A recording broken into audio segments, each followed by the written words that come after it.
"Sign the papers or get out of my house." My husband said those exact words to me on a Thursday evening in November, right after I'd set a bowl of butternut squash soup on the table in front of him. I stood there holding the pot, still wearing oven mitts. And I remember thinking, this must be a joke. We'd been married for 8 years. We had a mortgage together in Canada. We had a dog named Biscuit and a standing reservation at the Italian place on Hazeldean every Valentine's Day.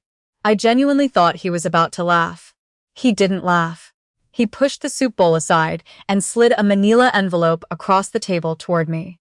I found out later, much later, that he'd been planning this for nearly a year, that the man sitting across from me at that dinner table had already consulted a lawyer, already begun moving money, already decided that I was the wrong chapter in a story he wanted to rewrite.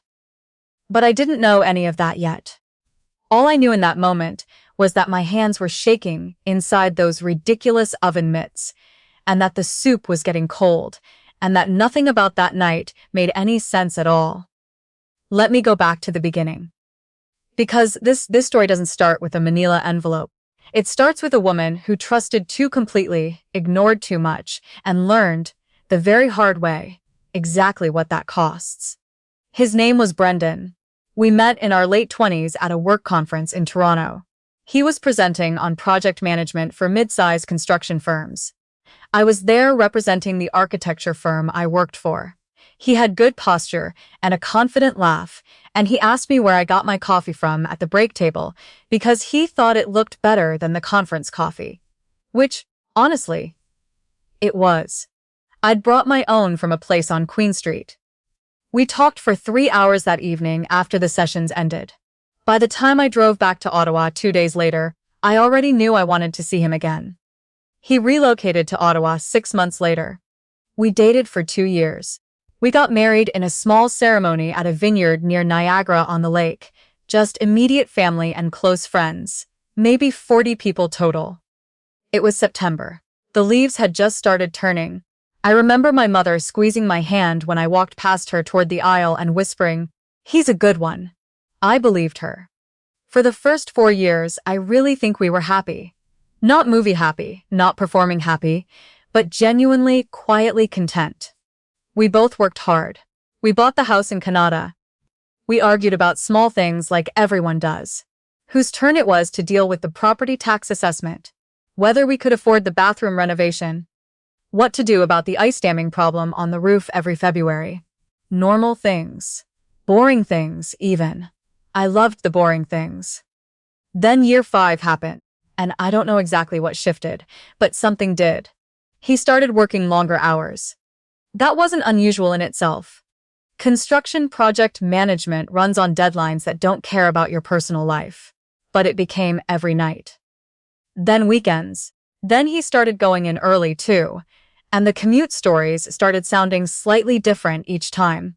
And I would ask a follow-up question, and he would give me an answer that technically made sense, but somehow didn't land right.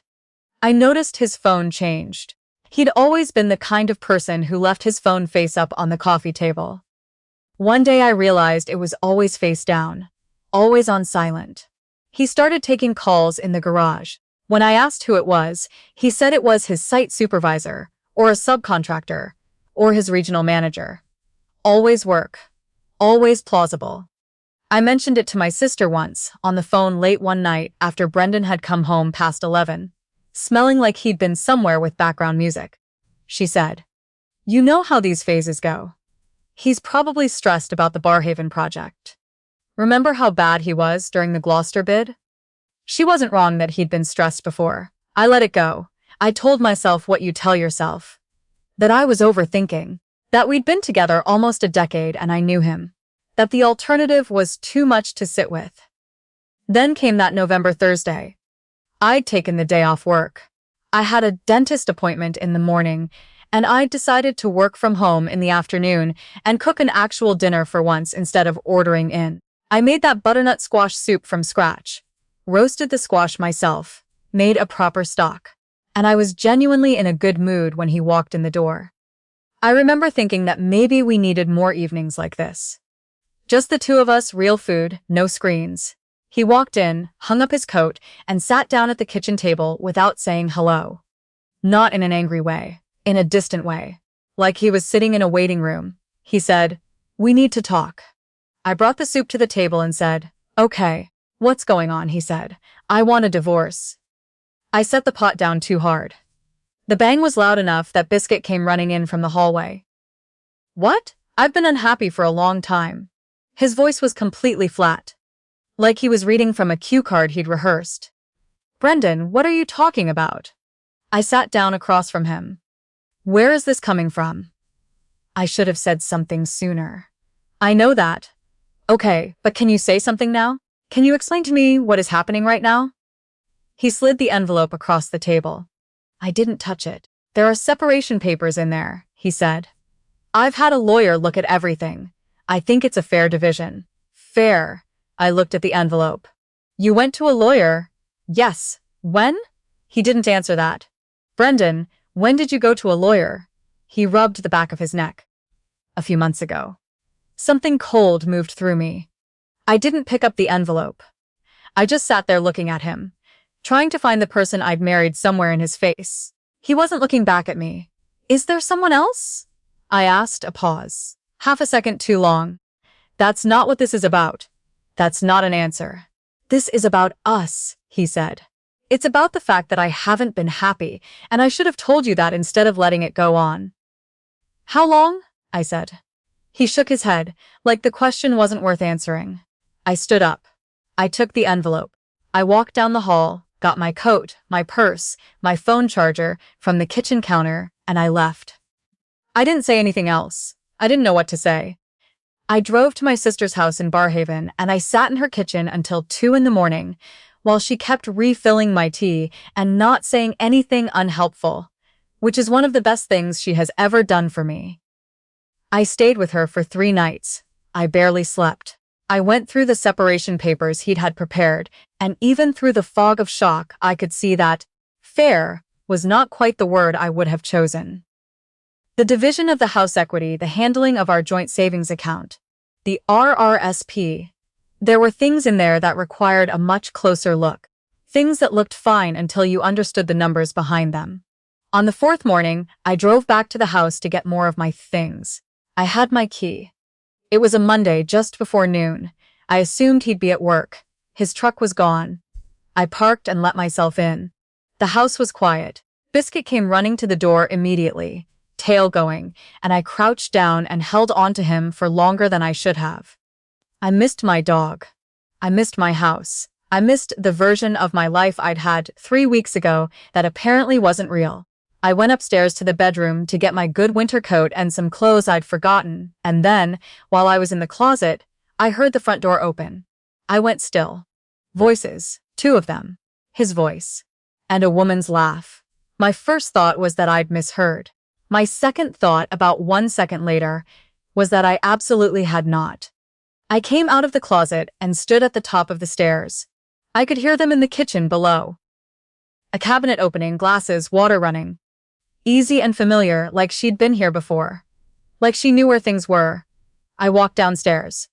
They were standing at the kitchen counter. She had her own mug out. Not a guest mug, the good ceramic ones I'd picked up at a market in Wakefield. And she was adding oat milk to her coffee from the carton in our fridge. She had her jacket off and hanging on the hook by the back door. The hook I had asked Brendan to install for 2 years before he finally got to it last spring. She saw me first. She froze. Brendan turned around. The silence lasted about 4 seconds. Then he said, "You weren't supposed to be here." I remember the exact feeling that came with those words, not shock, not even anger. Something very still and very clear, like a window being cleaned. "I came for my coat," I said. She set the mug down. "I should go." "You don't have to go on my account," I said. "I actually have some questions and you might be able to help me answer them." She didn't move. Brendan stepped forward slightly. "This isn't," he started. "Please don't say it's not what it looks like," I said. "Please." He stopped. I looked at her. She was maybe 5 or 6 years younger than me. She had the kind of effortless-looking haircut that actually takes money to maintain. She looked uncomfortable and embarrassed and, if I'm being honest, a little bit guilty, which at least told me she wasn't entirely without conscience. How long? I said. Not to her. To him. He looked at the floor. 6 months. I knew immediately that wasn't right. I don't know how I knew, but I did. Maybe it was the way she didn't contradict him. Maybe it was the fact that the separation papers he'd had prepared were thorough in a way that takes more than 6 months to plan. Maybe it was just that I'd been watching him drift away for almost 2 years, and 6 months didn't account for all of it. Longer, I said. He didn't answer. It doesn't matter, she said quietly, which was probably meant to be a gesture of kindness and landed like a match on paper. It matters to me, I said. It matters quite a bit to me, actually. She left a few minutes later. She didn't look at me on the way out. I heard her car start in the driveway, and then there was just the two of us standing in my kitchen. His kitchen, whatever it was now, a place that had been my home for 6 years and suddenly felt like a crime scene. I was going to tell you eventually, he said. You told me with a lawyer's envelope on a Thursday. He had no answer for that. I walked over to the counter. There was a folder next to the bread box I'd never seen before. I opened it. Property assessment printouts. Our joint bank account statements going back 18 months. My RRSP details, which he had no legal access to, but which he had somehow noted down in a summary sheet. There were printed email chains I couldn't fully read before he reached over and tried to close the folder. Don't, I said. He pulled back. I took out my phone and I photographed every page, every single one.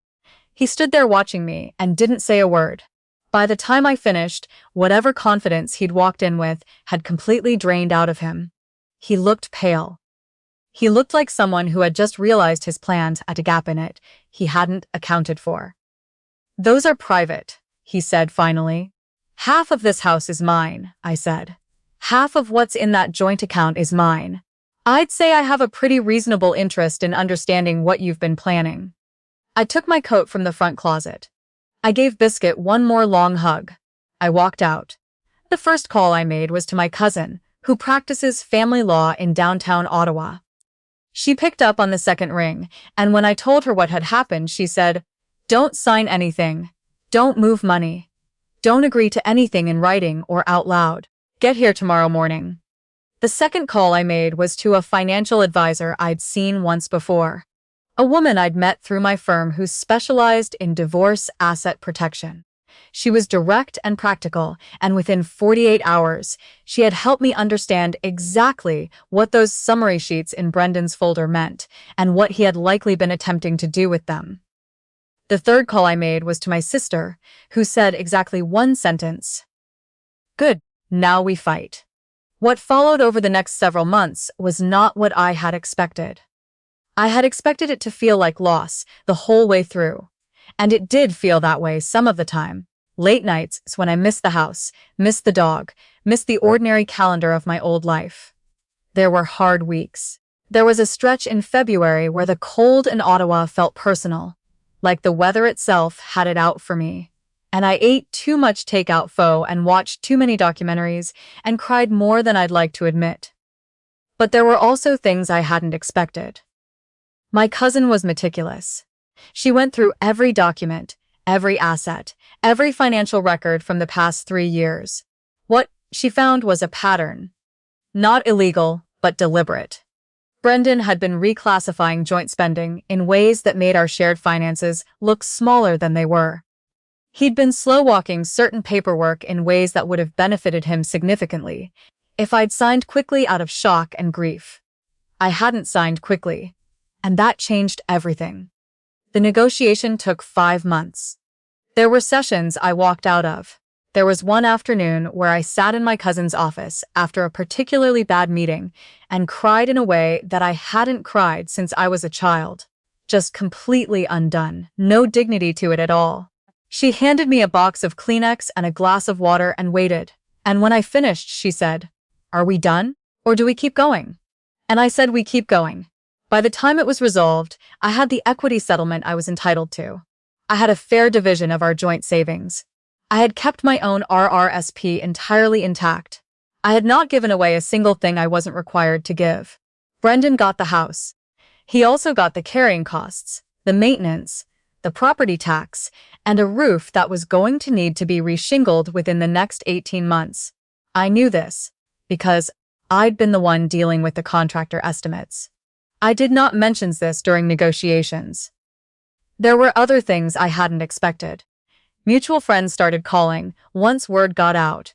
His version of events had been circulating for a while by then. A story about two people drifting apart. A marriage that had simply run its course, very sad, very mutual. When the actual timeline became clearer, when people started understanding how long this had been going on, and what the folder in the kitchen had been, the story changed. Not because I was running a campaign. Just because the truth has a way of getting out when you stop trying to manage it. His company's regional manager was someone I'd met at several industry events over the years. She called me once, not to discuss the divorce, but to check in. It was a short call. She was careful with her words. But I understood what she was telling me, which was that certain things had come to light in that professional context as well. I'm not going to say I felt nothing when I heard that. I'm a human being. I found a condo in Westboro in the spring. It was smaller than the Kanata house, and the parking situation was annoying, and I had to fight with the Strata about Biscuit. Yes, I got Biscuit. This was non-negotiable from my very first conversation with my cousin. But from the living room window, I could see the Ottawa River, and in the evenings, the light on the water was something I hadn't expected. I went back to work full-time. I started running again. Something I dropped in the middle years of the marriage when life got busy. And there was always something more urgent. I had dinner with my sister every Sunday for 3 months straight and didn't talk about Brendan at all. I started therapy in the winter, kept it going through the spring, still go now. It is, without question, one of the best decisions I have made. There was a moment, I can't pin down exactly when, sometime that first summer, when I realized the weight I'd been carrying for the last 2 years of my marriage had lifted. Not the grief of the divorce, which was still there, but a different weight. The weight of not being quite sure of things. The weight of telling yourself you're overthinking when some part of you already knows you're not. The weight of loving someone who has quietly decided to leave while still physically in the room. That weight was gone. And what I understood then, what I keep coming back to, is that on that November Thursday, Brendan thought he was taking control of the ending. He'd prepared the papers, moved the pieces, decided the terms.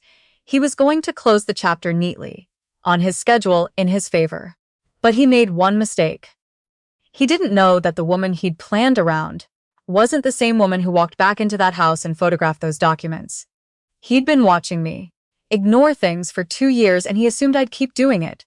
I didn't keep doing it. The last thing I'll say is this. When I drove away from the Kanata house for the final time, with Biscuit in the passenger seat and 2 carloads of boxes already at the new place, I didn't feel what I thought I would feel. I thought I would feel loss or relief or some complicated mixture of the two. What I felt was clear, completely, unexpectedly clear. Like the first morning after a long illness, when you wake up and realize the fever has broken. He thought he'd left me with nothing. What he actually left me with was a very precise understanding of exactly what I was worth and exactly what I was capable of. And I'd needed to know both of those things for a long time. The ring is in a drawer somewhere.